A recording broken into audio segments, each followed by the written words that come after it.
Good morning and welcome to episode 57 of the Jaguar Report podcast. My name's Gus Logue. I'm joined by my co-host John Shipley. John, how was your Saturday afternoon yesterday? Yes, there was Sunday, but it was good nonetheless. It was. I like when like the Jaguars have the 9:30 starts. Not that I think the London trip, especially this week, with them being over there for 2 weeks, I hate because I'm literally not doing anything in person this week. But 9:30 starts. I mean, you get your work done by about 1 o'clock, 2 o'clock, and you got the rest of red zone. So it was nice. Yeah, it was a long day, but in the best way possible because it was just basically 12 hours of football. If you were into it like that, Yeah, there was some pure slop played in the National Football League yesterday. Some pure slop. It was gnarly, especially. But let's break down the Jags game. They had their first of two consecutive London games yesterday on Sunday. They defeated the Atlanta Falcons 23-7. It felt like if I could describe that win, it was like the Atlanta Falcons of wins. It's like what like the Falcons like an NPC franchise right now. It's a win. This is kind of there. I mean, Bijan's not an NPC, but pretty much everyone else is. We'll get to the Jags defense against Bijan and the rest of the offense later, but let's start with the offense. I mean, Jacksonville's offense against Atlanta's defense. One of us predicted a Jaguars victory because one quarterback was better than the other. I think we saw a little bit of that. Oh God.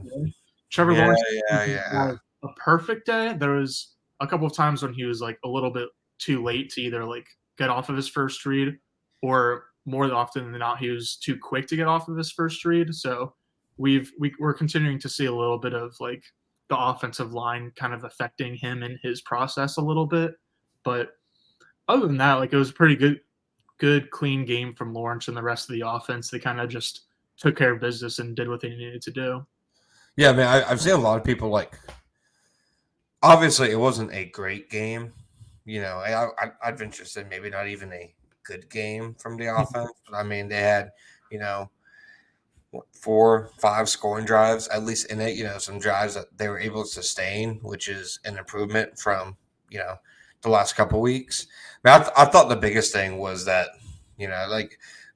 again, a lot of people seemed pretty upset with the offense performance, or at least, Lawrence's performance. I mean, he threw 7 incompletions. So it's not like there were a lot of misses, in there. I think that fourth down play where he could have hit Kirk on the corner, it's definitely a play you can chalk up to. That was a negative by Lawrence. You can argue, just running it on 4th and short, which, on one hand, probably I would have done, but on the other hand, they were also kind of getting gashed in the running game, especially the short yardage running game. I mean, Travis Etienne had 20 carries for 55 yards. I mean, he was literally just getting slammed into a wall on every single carry. Outside of Trevor Lawrence's couple scrambles, the longest carry for the day was 7 yards. So it was. Was that even ETN too? Yeah, it was. Yeah. I think Tank Bigsby would have had a 10-yard run, but it was taken out by the double whammy penalty on Brendan Strange. Yeah. I forgot that one. that the camera's catching Doug, just giving him an earful on the sidelines was pretty good. It was good television. Yeah, no, it was nice. I honestly probably the most interesting thing that's come of that pick, so far. And that penalty was another reason. They didn't have a ton of penalty issues yesterday. They had 3 penalties. 2 of them came on that one play by Brendan Strange, but that did kind of stall what was looking like a good drive. But when I look at Lawrence's game, yeah, he had that one Mr. Kirk. I got killed for saying this, but when the all 22 ankles come out today, I feel kind of why are you booing me? I'm right. That play late in the game where he rolled right and freelance and threw a pass to Hasty in the end zone where Kirk came wide open.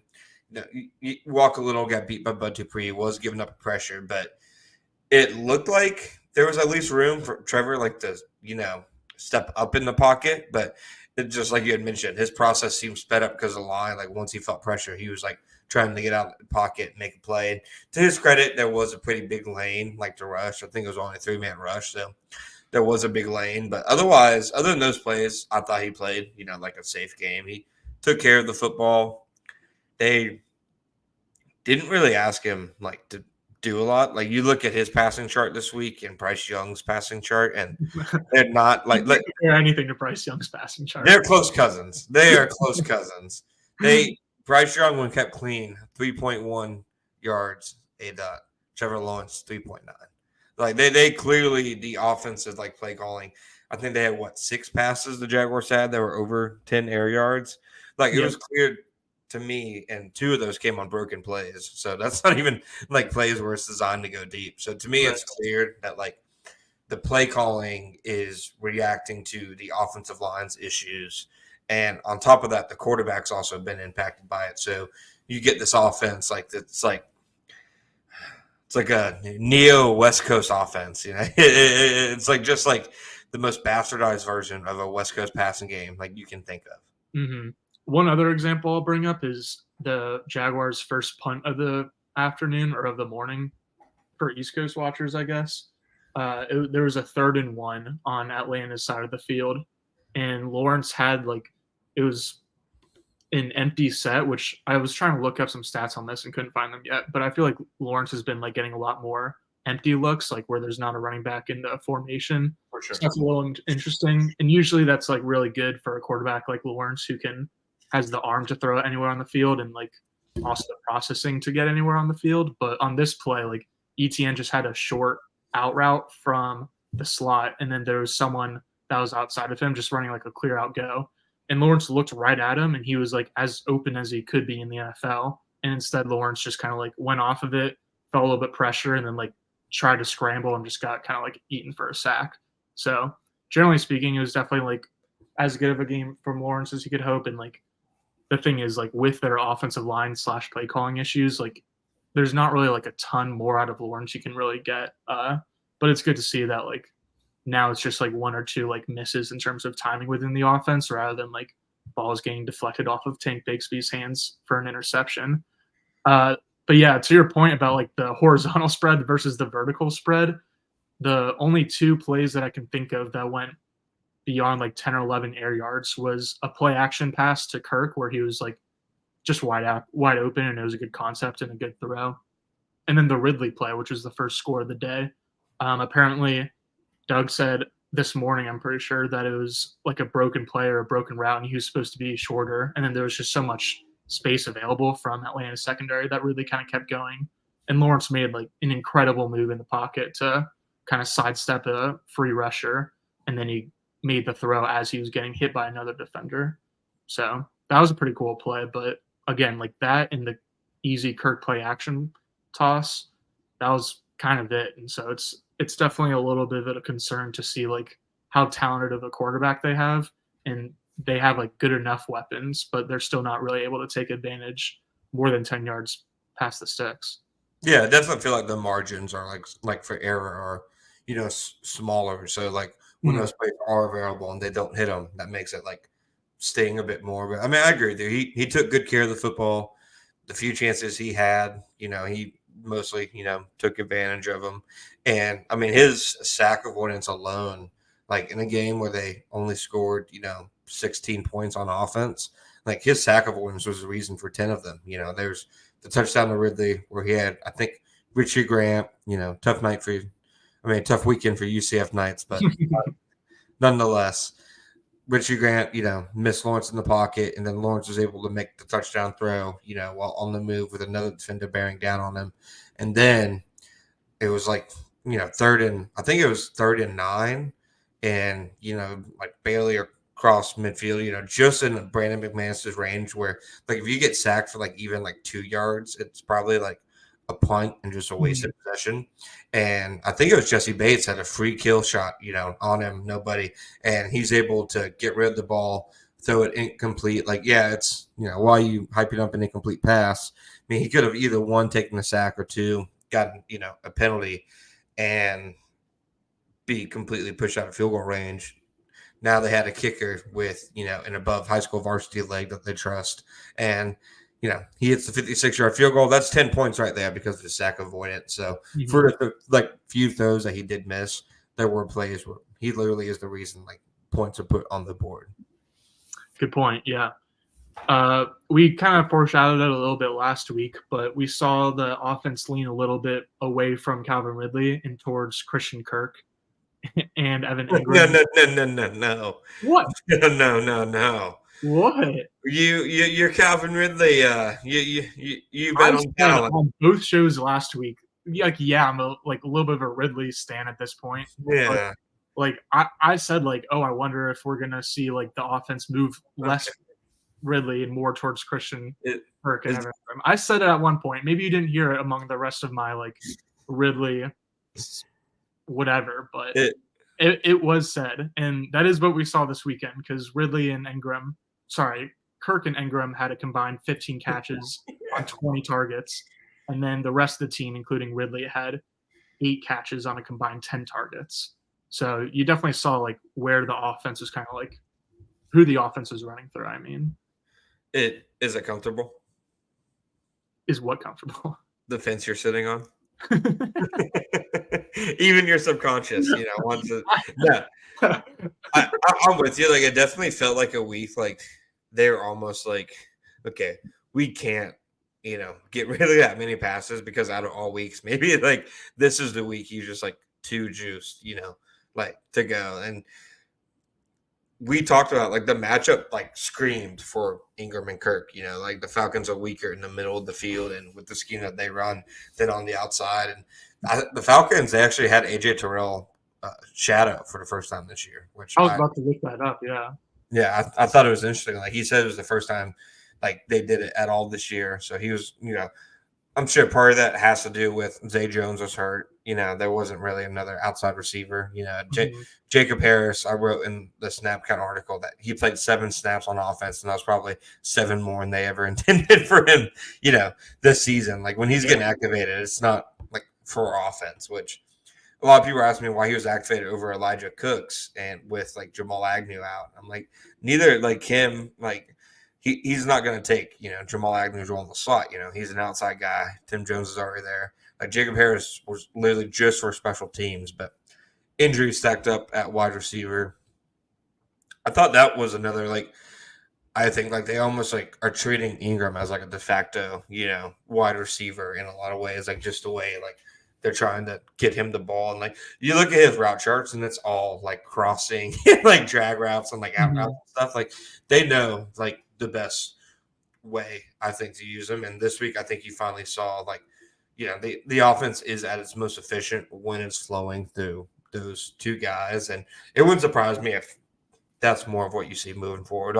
There'll be certain teams where the Jaguars have advantages on the outside, obviously, in mismatches. But I think they're probably going to start getting more and more toward the Ingram and Kirk-centric offense that they had last year. Yeah, I agree. And it makes sense. Obviously, you kind of see how the different situations play out of feeding Ridley the majority of targets versus not. ETN's been continuing to get the lion's share of work at running back. I mean, Tank had 1 or 2 runs. Dearness had 1 or 2 runs. But as we've been saying for a couple of weeks, this is definitely ETN's backfield. It seemed like a decent amount of people were getting frustrated about the amount of inside rushes that he had because it seemed like everything was just kind of up the gut for 2 or 3 yards, if that, for ETN. But I looked it up this morning, and he actually is running slightly more outside runs than he was last year on a rate percentage basis. And so maybe those outside runs just haven't been as effective as they were last year, which is the reason that we're all thinking oh, why is he only running inside? But I mean, yeah, we saw him get the screen pass in the first quarter, and then he got tripped up, or else maybe that would have been a gain. So I thought we were going to see a little bit more of ETN utilized out in space. So that was a little bit of a surprise to me. But in terms of the usage, nothing surprising at this point. Does he lead the league in tripped moments through a month? He's got to. Tripped moments over expected. Yeah, that his TPOE, whatever the hell you want to call it. Yeah, no, I'm definitely, with you. Like, it's obvious it's ETN's backfield. Like, Bixby has 17 like snaps in the last 2 weeks. ETN has played over like the first month of the season, 77% of snaps. Like, they're using him like a workhorse, and like it felt like yesterday, like literally the entire second half, they were just like trying to kill the clock and they'd be like, "All right, we got the lead. Let's get the hell out of here with a win." Yeah, that So did seem the plan. I was surprised by how much run ETN got in general, but I guess when you saw like their game plan, it made a bit more sense. I think people were probably frustrated too because like yesterday, like he was running into nothing. But I mean, you're playing a defense that has basically 3 interior defenders on the line at any given time because they play Calais on the edge. So I mean, we kind of predicted that they weren't going to get much on the ground. I will say for the offensive line, this isn't a great pass rush unit, obviously, but they're good inside. Grady Jarrett, David Onyemata, 3 pressures. Brandon Sheriff allowed 0. He had, a really good game. Anton Harrison, 0 pressures allowed. Walker Little got beat by Bud Dupree on that one Mr. Kirk, and then on a sack at the end of the first half. Like 2 big plays that people are probably going to remember. But, I mean, otherwise, Lawrence was kept pretty clean. A function of that was because, like, the offense was literally get the ball and throw it. Yeah, he was throwing half a second. Yeah, but, I mean, still, like, they weren't getting, like, immediately overmatched. And, like, there are quick wins in the NFL. Like, it is a thing that happens. So, I mean, Grady Jarrett one pressure. I didn't envision that coming, at all. So, I definitely think it was a better game from the offensive line in that sense because – I mean, they treated the line the same way the week before, Like, it's not like it was different, and the line was still getting beat, last week. Well, the only thing that was different was that they put in Tyler Shatley in place of Ben Barch. But Doug said, was that today or yesterday, that, like, one of the biggest reasons was just because of the matchup that the Falcons presented. And it was, like, less so about Ben Barch's performance and more so about, like, just the kind of dudes that we're going to see on the Falcons defensive line. Yeah, I mean, we'll obviously get into this later in the week, but it'll be interesting to see how the offensive line is going to shake out moving forward.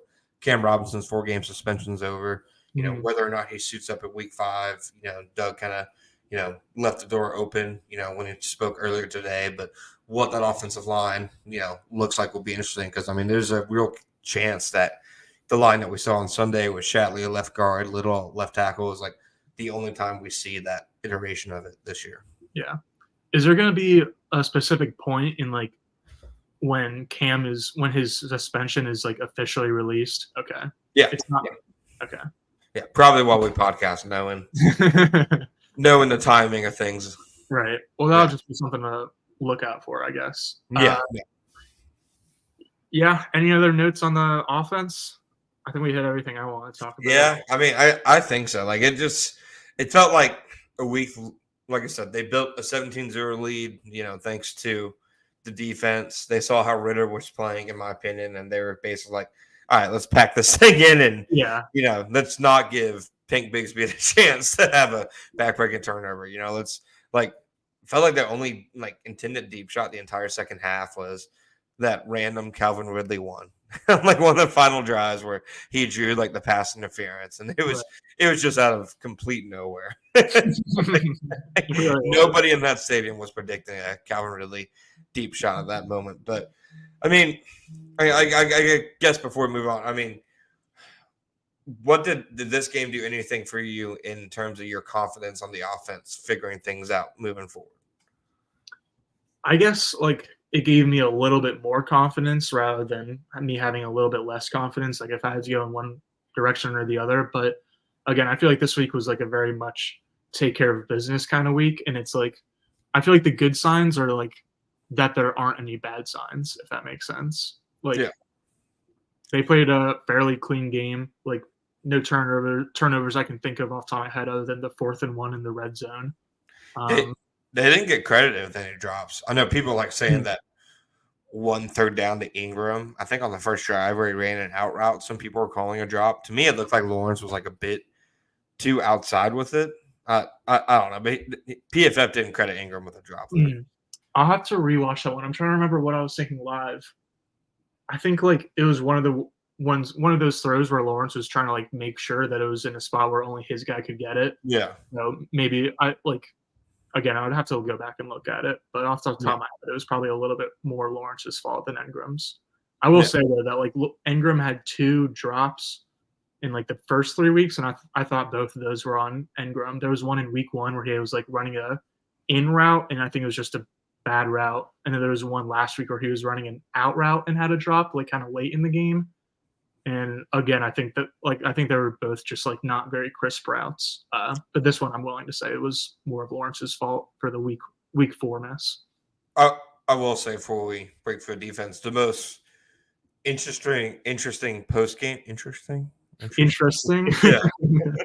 The most interesting post game quote I thought was Calvin Ridley got asked about Evan Engram, and he was like, "I tell myself and teammates all the time, Evan Ingram's one of the best tight ends in the NFL." And like, I legitimately think like they believe it. And like when you see plays, they love that like play action play where like he comes across like on a late drag across the field and Lawrence turn into the opposite side of the field. And like just his ability like to get yards after the catch, I think is.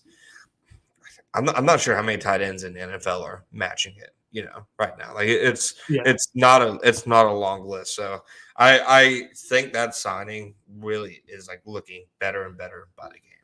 I think you could continue to get better and better just because his usage is like good but not perfect, and that like he's getting used in like a lot of like crossing routes, and like all of his opportunities are like all of his catch opportunities are also like yards after catch opportunities. But at the same time, like it would be interesting to see like him used as like a seam stretcher or a little bit more of a vertical threat since he's got the speed for it. So I don't know if that'll come to fruition because like that could like I don't think the Jags are just going to like completely change their playbook like that, and that's easier said than done. But like if he was getting more downfield production, then I think that would help his overall production and just like help where he's viewed among tight ends in the league. But I'm right there with you and with Ridley. Like I feel like top 5 is no one should argue with that. Yeah, absolutely. So we're going to break real quick, and then we'll be right back for the defense. All right, Gus. Mike Caldwell's defense, dude. Credit to him, man. I mean, outside of 2 coverage busts against C.J. Stroud in week 3, which, aren't excusable. That's a reason they gave up like 14 of the 31 points that the defense allowed. So obviously giant plays and a big loss. You can't say those don't count. But outside of those, a really good first month for Mike Caldwell's defense, dude. Really good first month. The way I put it was like, all right, Desmond Ridder's probably one of the worst, if not the worst quarterbacks they're going to play this year. They do play Bryce Young later in the year. So we'll see how things are looking at that point in time. Yeah. But this felt like one of the first times like the defense did what it was supposed to against like a young and, frankly, bad quarterback. They played Davis Mills plenty of times, and they never made Davis Mills look that bad. No, it was a really good like game plan and then just execution. There was one 3-play sequence that I wanted to break down or not even break down, but just on first down there was a 1-yard run by Bijan Robinson where it was like a stacked box. He might have made like one guy miss in the backfield, but it was like a pretty almost easy like run stop by the defense. And then on 2nd and 9, the Falcons did a play action shot attempt to Drake London, and Tyson Campbell had like an awesome deflection deep down the field. So like the fact that they were ready for kind of like both the run and then the shot play off of the run. So then on 3rd and 9, the Falcons had trips to the left, and then the Jaguars overloaded like the right side of the offensive line, which made the Falcons shift their offensive line production towards the right.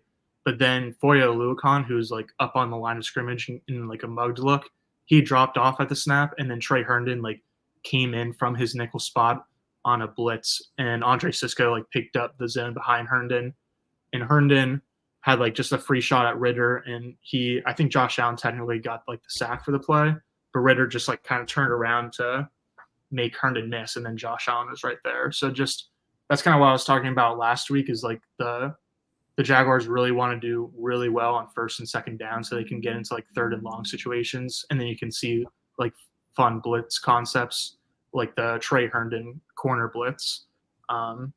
So yeah, like just that 3-play sequence is exactly like what they're going for. But the game in general, they played really well. Like Bijan had that 138-yard run, and other than that, like I think they had a pretty respectable performance against, as you put it, a top 3 ball carrier in the league.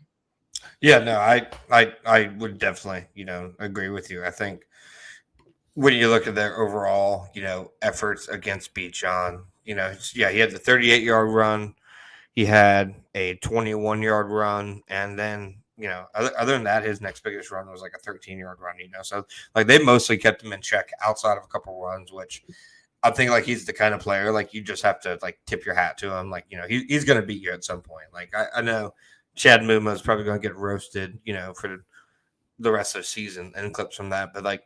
This is the kind of play I expect, like Bijan, to make against them. Also, like hats off to Chad Muma because I thought like good game in the whole game. Yeah, he held his own, and like even that play that you're talking about, like the first quarter Bijan juke.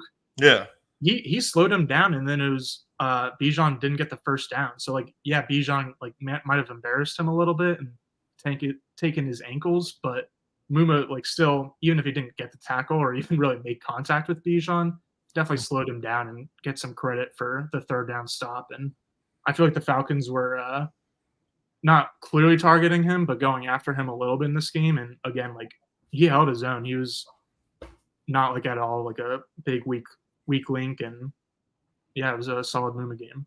If I told you a second-year Jaguars linebacker got 3 pressures and 2 pass breakups in a big win, would you guess it's the backup third-round inside linebacker or the first overall pick outside linebacker? Yeah, I'd probably guess it's a first overall. Is that your Balky ball segment of the week? Oh, hell no. Hell no. But no, Muma played like we talked about how like Muma and like Lloyd would have had chances like to get their hands on footballs like over the middle, and that's what we saw. Like Muma had 2 pass breakups, really nice plays over the middle. It's hilarious when you look at like the defensive stats. The Falcons had 0 pass deflections recorded yesterday, like not a single one. Like literally no ball from Trevor Lawrence was put like in harm's way, like whatsoever yesterday. Yeah. Chad Muma, 2 pass breakups. Tyson Campbell, 2 pass breakups. Darius Williams, 3 pass breakups. Andre Cisco, 1 pass breakup. Trey Herndon, 1 pass breakup. But it felt like almost like a third of Desmond Ritter's like passes the Jaguars were getting hands on. And I don't know, like on one hand, we literally just talked about gave up 2 giant plays to a busted play merchant and Tank Dell and CJ Stroud. On the other hand, when they're on, one of the more underrated secondaries in the NFL right now, I think. Yeah, Mike Caldwell wasn't around for the last Buffalo Bills game when the Jags won 9-6. The Colinator. Yeah, the Colinator. That was a good game. That game, go ahead. Were you ever around for a Joe Cullen press conference? I wasn't in person, but I like saw them online. He would always give an opening statement. He was like the president, like on like a fireside, like a draft. Yeah. And he would go over literally basically the entire game. It was like a 5-minute like monologue, and after it'd be like questions. I'm like, no, you just said everything that happened. That's awesome. Well, in that game, the Jags, like to their credit, they were a pretty man-heavy defensive scheme because they had like Shaq Griffin was a big signing, and then they just drafted Tyson Campbell. CJ Henderson might have still been on the roster at that point. But then like they kept getting burned in man like in the first month or 2 of the year. So like they kind of were forced to switch to zone. And one of the first games that they did make like a major switch to zone was against the Bills, and they were able to confuse Josh Allen enough to not allow a touchdown. So like not to get too ahead of ourselves, but like week 5 against the Bills in London will definitely be a really good test because like the Bills just beat the Dolphins, who were just coming off of a 70-point performance of their own. But like Josh Allen, that group looks really good. So it'll be a good test for Mike Caldwell. Because again, it's like going from Desmond Ridder to Josh Allen. There will be a big difference, but I'm excited to see how they do. You think so? All right. I told you last week, quarterback matchups matter. The Falcons should have pulled Ridder at halftime. Like it's over for him. Taylor Heineke. I Oh, I don't know. forgot they have. Any, Oh, anybody. Like regardless of who their backup quarterback is, I'd say he should have gone in.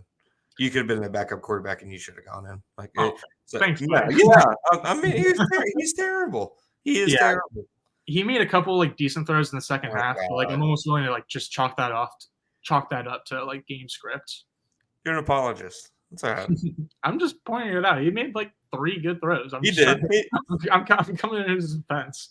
Fair enough. Fair enough. I thought Darius Williams like should have had 2 picks. You know, like for Mhm. one. Like I don't get how It's it's a two-handed drop. Like he he has some of the funniest dropped interceptions in the NFL, and nobody sees it because it's the Jaguars, and like Mhm. only a select few people watch them every week. But it's like every other week, it's a pass that hits him right in the hand.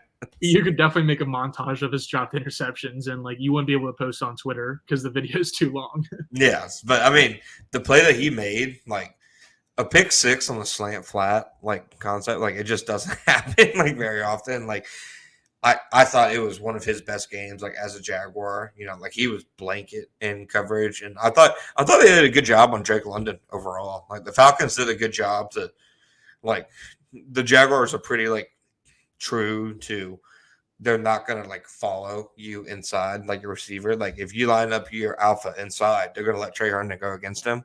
So the Mhm. Falcons were able to get Trey Herndon versus Drake London a few times.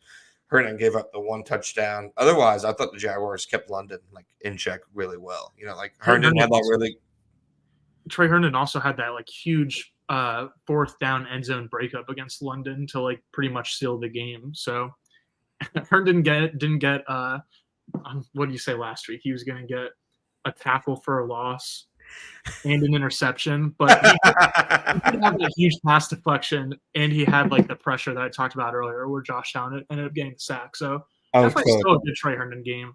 Definitely a good Darius Williams game. He gets my game ball for the week on defense because obviously like the pick six is the biggest play of the game by just the eye test, but also like any metric in terms of like most expected points added and win probability before and after the play. Uh, so that was a huge play. And then like I talked, or at least I talked a little bit on last Friday's show about like having some concern for him in the run game, and like that didn't happen at all. Like it was probably because the Jaguars' defense like was able to stop a lot of runs before they got to the perimeter in the secondary, but like there wasn't any concerns about like him and his size against the Falcons' offensive line or even the Falcons' bigger receivers like London and Mac Hollins. If I remember Bijan's big run too, it was kind of like a busted play almost. Like he hit the hole and it was nothing, and he cut back like all the way across the field. I think that was like a little bit of a bust play, but a little bit of like a It's good not. play zone too. Maybe that was just when I saw it live, I like thought it was a counter, and like Yeah, just did a really good job of like kind of like running against the true. defense's flow. But now that you're saying it, like maybe it was just a broken play, and I'm giving Arthur Smith too much credit. So, you know, like other than obviously the big games from the secondary, I thought Andre Cisco had a really good game too. Really strong tackling performance. Mm-hmm. I thought fully Fatakasi. It shocked me to see that him and Chason played the same amount of snaps yesterday. Like when like you look at like he only played 40% of the snaps. I thought he was like extremely, you know, impactful. He only registered 1 tackle, 1 pressure, but I thought he was like a stalwart in the middle. You know, he had a big pressure up the middle. It was a really good call by Mike Caldwell to bring like move on a blitz. So he basically had, you know, man on man, like all across, like 5 1-on-1s, you know, on the pass rush. Fatakasi bull rush to center, you know, into the quarterback slap. Josh Allen gets the sack. Mm-hmm. Josh Allen, man, second hat trick of the year. Yeah. I know some of the sacks aren't freaking Lawrence Taylor dipping around the edge, like blowing past an offensive tackle. I know. Jesus Christ. I know. I have seen your tweets. I I tweeted out yesterday, like he has 6 sacks through 4 games, and he had 7 sacks last year in 17 regular season games. And to me, my stance on like his sacks is sacks are already a really volatile stat. You know, like pressures are already more indicative of impact and, you know, consistency than sacks are. Mm-hmm. So to me, Josh Allen has always just been like an unlucky pass rusher, and like a big part of that is because they haven't had a lot of great pass rushers across from him because a lot of times sacks can be the result of another guy getting pressure. But Josh Allen, dating back to 2022, is fifth among all edge rushers in pressures, and he had another 5 to 7, depending on whether you use PFF or NGS yesterday. So like even if some of the sacks aren't like the most dominant of wins, like he's always been getting pressure at a high clip. The entire book on him has been, not turning the pressures into sacks. To me, it shouldn't matter like the quality of sack. If those pressures are finally turning into him, no matter how they are, and he's finally getting lucky, I think that's a big development for the defense just because like he's been like such to me like one of the unluckiest pass rushers in the NFL the last few years. Like he was one of the best like down to down pressure guys in the NFL last year, and 7 sacks. Like that's just not a normal thing to see with a guy with that kind of production. Yeah, he only has double-digit sacks in one season of his career, which is his rookie year. And the reason you can explain that is by looking at Jacksonville's like defensive line each year of his career, because it was by far the best during his rookie year in 2019, and then dropped off. I like quarterback hits the most as like a edge rusher stat because they're less noisy than stats, since like stats only come in bunches. But then also probably a little bit better than pressures because, I mean, you just had the outline for pressures, but quarterback sacks and quarterback hits are basically like in between pressures and sacks as like a way to value like edge rusher production. That all said, only T.J. Watt, Myles Garrett, and Nick Bosa have more quarterback hits than Josh Allen this season. He produces. He's been good, man, and like he's like probably one of the better edges against the run too. He's clearly the locker room leader. Like I tweeted out this morning a picture of him like walking into the locker room after he did like a post game interview, I would assume, and everyone's, I don't know, not that it's like surprising, but everyone's like ecstatic to see like their defensive leader, and he gives a little bit of like a post game speech. So yeah, he's definitely like that guy for the Jaguars' defense. You called him the second most important Jaguar, which I agree with you. He goes, that's not ETN. That's not Kirk. It's not Walker Little. That's not Evan Ingram. He said Evan Ingram, but he spelled Ingram with an I. Yeah. Yeah. So we didn't really see Trayvon step it up quite yet. His pass rush win rate is still not great, Bob. So that just goes to. So go ahead. He got credit with 2 pressures yesterday. It was like 4.7 like win rate, and it's still like just like yeah, he got credit with his sack. We're not going to take sacks away from Josh Allen. Won't take any away from Trayvon Walker. So yeah, he got a sack, but just a down and down impact as a pass rusher is simply not there, and I really don't think that's going to change until his role changes. So I thought this game was indicative of that, and I also think like that's a big reason why. I mean, Josh Allen's agent has to be happy right now because, like, if you're the Jaguars, to me, you can't let Josh Allen leave this team right now. Like, you have no backup plan other than you can say you drafted, Trayvon #1 overall, but that would be like a potential like fireable offense if you do that and it backfires, which it probably would, obviously. So Josh Allen, both because of his performance and because of Trayvon's, I think has built more leverage than he's ever had, with the Jaguars, because I didn't think he had a ton of leverage entering the season, despite his talent. But I think right now, like he has a ton. And like, okay, so just looking at pass rush win rates right now, Josh Allen, out of all pass rushers with at least 50 pass rushes, he's 31st out of 82. Not elite or anything like that, but I mean, TJ Watt's 26. Brian Burns is 24.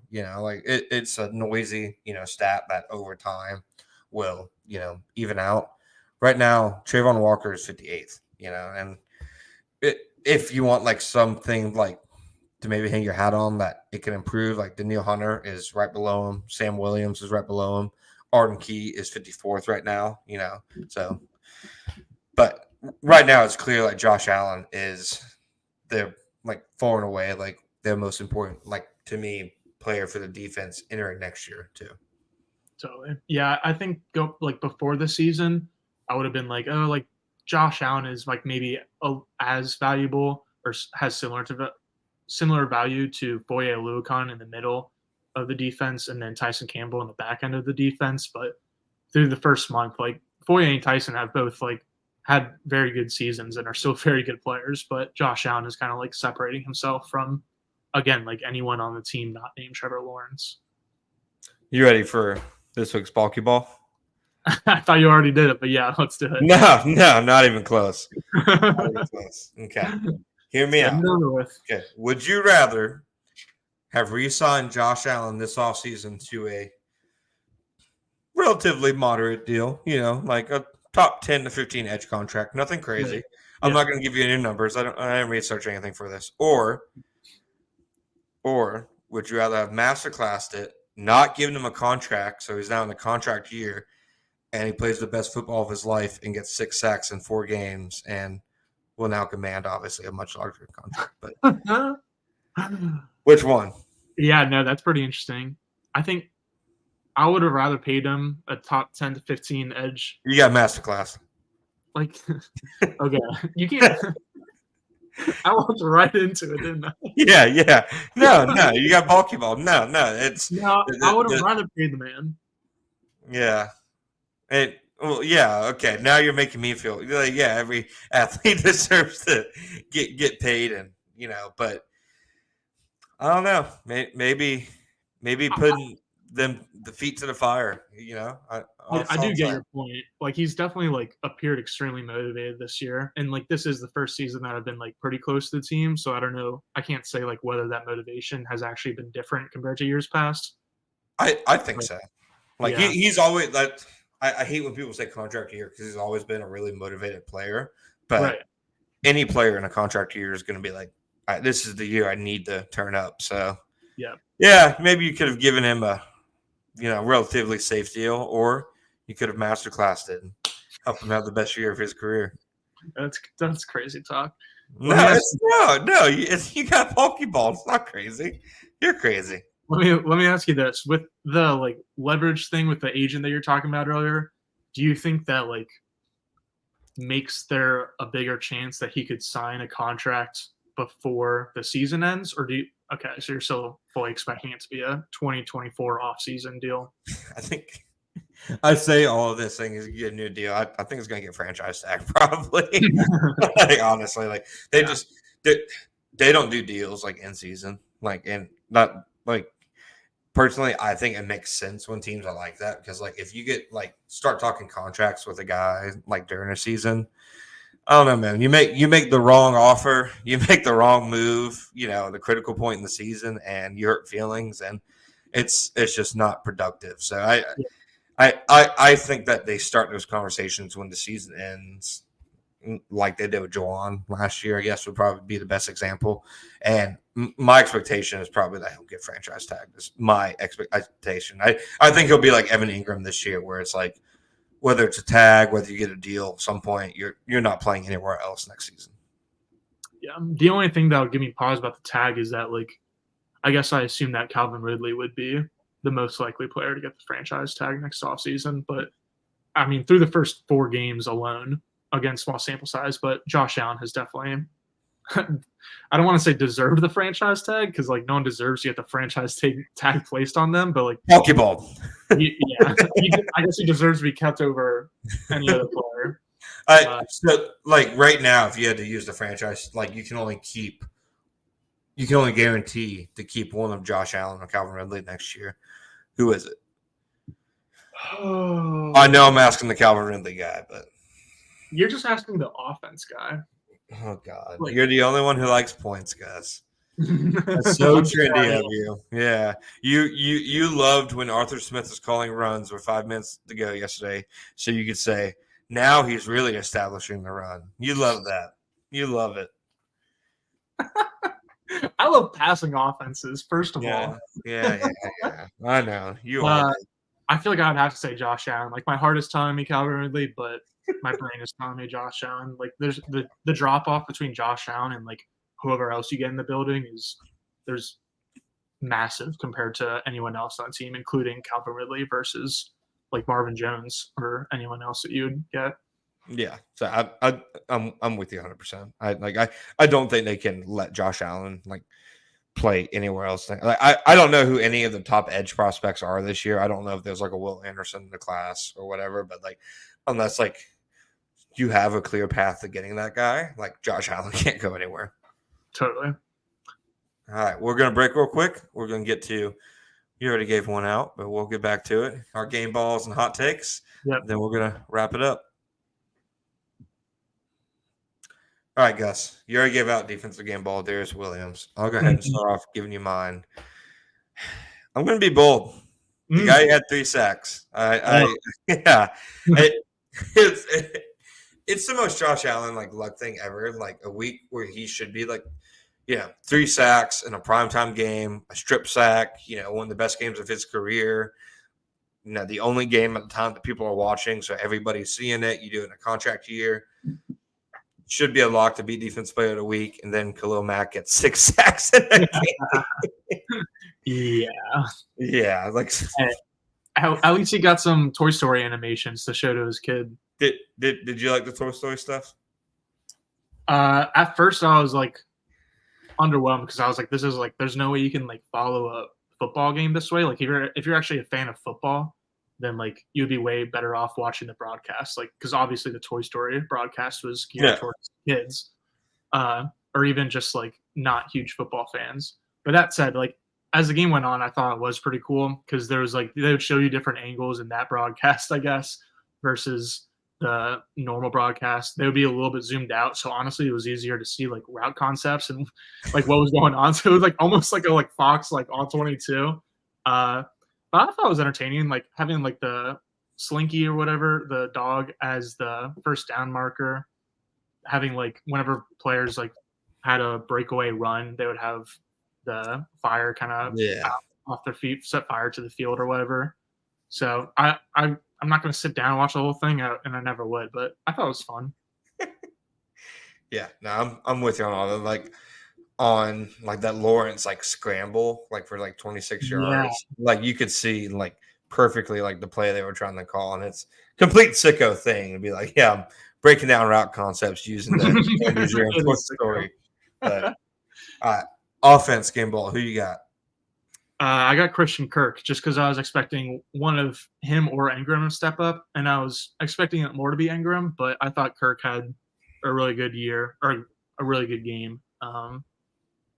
I don't know if the Jaguars like don't win the game without him, but I just feel like he was probably like the best offensive player on the field. I'm going with Brandon Sheriff, honestly. Grady Jarrett got put on a milk carton. Don't know if he made the trip to England, but like I thought one of Brandon Sheriff's best games as a Jaguar, considering the matchup. Like he was just extremely like stout and pass pro. Obviously, they didn't get a ton in the running game, but like from initial watch, like it wasn't like he was having immediate losses or anything. So that's the one I'm going with. Special teams. I'll go Jacob Harris. UCF had a decent weekend after all, just because he downed 2 punts, and it's nothing like the Logan Cook, Chris Claybrooks connection that we've talked about. Yeah. Jacob Harris, I thought like it wasn't his first game or his first game on special teams, but I thought it was like his first impactful NFL game as a Jaguar, if you could stretch it that far. I mean, if I have to give a game ball for someone on special teams, he downed like two balls inside the 10, I'm pretty sure. So I'll give it to Jacob Harris. The dude made a 56-yard field goal, and you're giving it to a gunner. We can't have the same game ball every time, John. Oh, God. Go ahead. Oh, God. Yeah, Jacob Harris had a great game on special teams. Yeah. All right. Otherwise, we're going to be saying, like, McManus or Cook every single week. Yeah. No, I was just trying to switch it up, man. McManus, Cook, a long snapper, a holder. Okay. A returner. I thought he had a nice game. Christian Kirk. Right. Christian Kirk had 2 very nice fair catches. That's true. Yeah. Need to have anybody else back there. Like, it is clear both he and the team do not want him returning punts. I was gonna say, like, in his defense, I wonder if like the team is just telling him straight. Yeah, I honestly, it probably would make sense too. Like, there's no reason for him to like risk any Agnew. Sorry, go ahead. I was surprised he even went out there. Like, I know he's one of like their emergency return guys, but when you already had so many punt returner injuries, I was surprised he went out there to begin with. That's fair. Could have had sent Cisco out there after all the punt return snaps he got into offseason. He only dropped like one in like all the reps that he took, which is fairly impressive for like someone who we didn't really think of as a special teams player. But yeah, like Agnew was out for the game. Parker Washington returned one punt and immediately had a knee injury and didn't return. Apparently that's going to be quote unquote pretty serious per Doug Peterson this morning. So we'll see how much time he misses. I got one for you. I don't know if he's ever returned a punt in his life. Christian Braswell. Let him do something. Let him do something. Does Dearness return any punts? Because he's returned a couple kicks. Return his kicks. Yeah, return his kicks. All right. I know to you offense fans, all punts and kicks are the same, but yeah, right. Yeah. You got any hot takes to send us home? Yeah, I got two. The first one is the Jaguars will have the top-ranked run defense from weeks 11 through the rest of the season.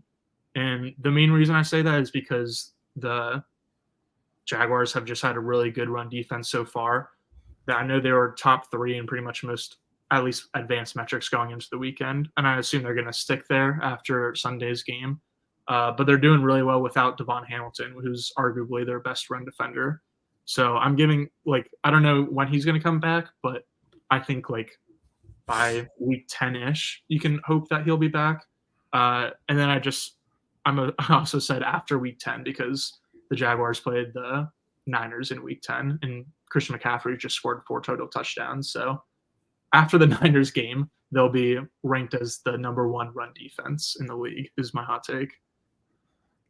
I guess my only hot take is Josh Allen's the second best and most valuable player on the roster.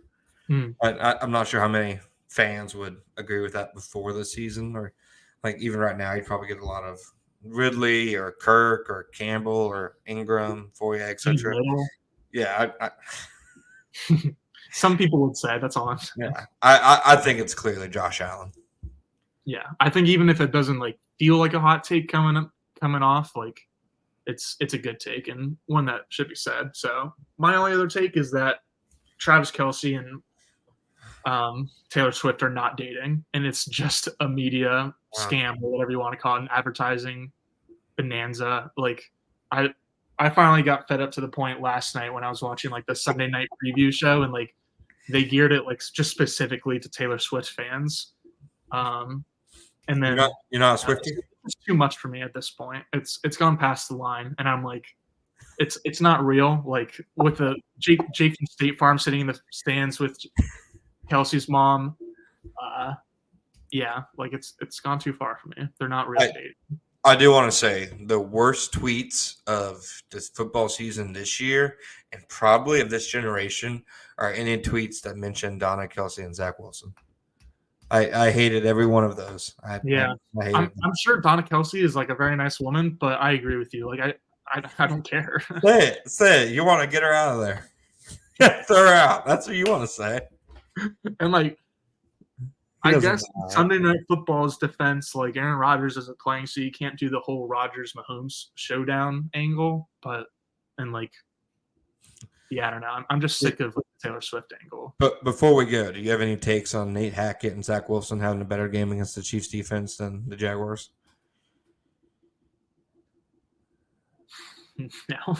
No. It was a sobering outcome, I think. But yeah, I'm with you.